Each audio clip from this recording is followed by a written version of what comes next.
गणेश चतुर्थी के मौके पर तेलंगाना के miniature artist doctor Gurram Dayakar ने घास के तिनके पर भगवान गणेश की मूर्ति बनाई है। चावल के आटे, पानी और पेंट को मिलाकर बनाई गई ये मूर्ति इतनी छोटी है कि बिना जूम लेंस के इसे देखा नहीं जा सकता। గత కొన్ని సంవత్సరాల నుంచి ఎన్నో మైక్రో విగ్రహాలను తయారు చేస్తున్నాను.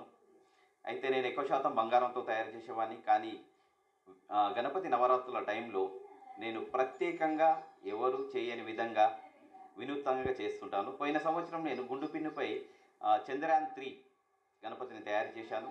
ఈ సంవత్సరం గరకపోస పైన గణనాథుని తయారు చేశాను. మరి ఈ గరకపోస మీద ఇదివరకు ప్రపంచంలో ఎవరు కూడా తయారు చేయలే. ఇదే ఫస్ట్ టైము.